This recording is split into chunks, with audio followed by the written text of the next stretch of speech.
खुदावंद यीशु मसीह ने गेत्समनी बाग में नहायत गमगीन और बेकरार होकर 3 बार दुआ की और तीसरी बार दुआ करने के बाद अपने शागिर्दों को फरमाया कि देखो वक्त आ पहुंचा है और इब्ने आदम गुनाहगारों के हवाला किया जाता है।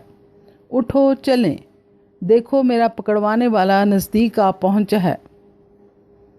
खुदावंद यीशु मसीह की गिरफ्तारी, इसका बयान चारों अनाजील में महकूम है। मत्ती की अंजील 26 बाब 47 आयत से 56 आयत तक, मरकस 14 बाब 43 आयत से 50 आयत तक, लूका 22 बाब 47 आयत से 53 आयत तक और यूहन्ना 18 बाब 1 आयत से 14 आयत तक। आइए अब मेरे साथ कलाम मुकद्दस में से पढ़िए। मत्ती की अंजील 26 बाब 47 आयत से 56 आयत तक, सफ़ा नंबर 31, पेज नंबर 31। मत्ती की अंजील 26 बाब 47 आयत से 56 आयत तक पाक कलाम में यूँ महकूम है। वो ये कह ही रहा था कि यहूदा जो उन 12 में से एक था आया और उसके साथ एक बड़ी भीड़ तलवारें और लाठियां लिए सरदार काहिनों और कौम के बुजुर्गों की तरफ से आ पहुंची और उसका पकड़वाने वाले ने उनको ये निशान दिया था कि जिसका मैं बोसा लूं वही है, उसे पकड़ लेना।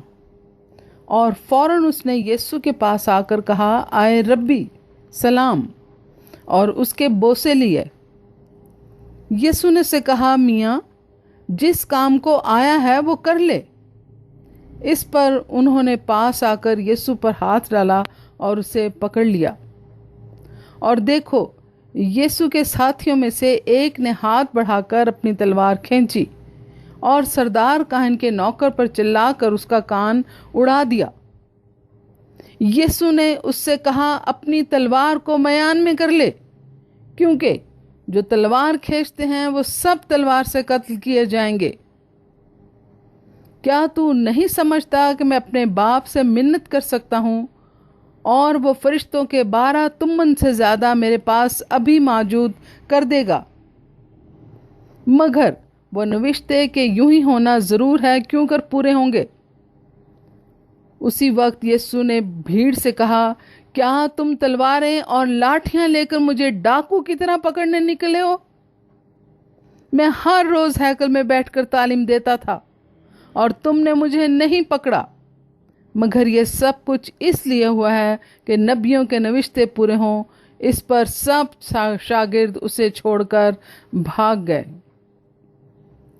कलाम मुकद्दस के पढ़े जाने के वसीला से सब सुनने वालों को बरकत मिले।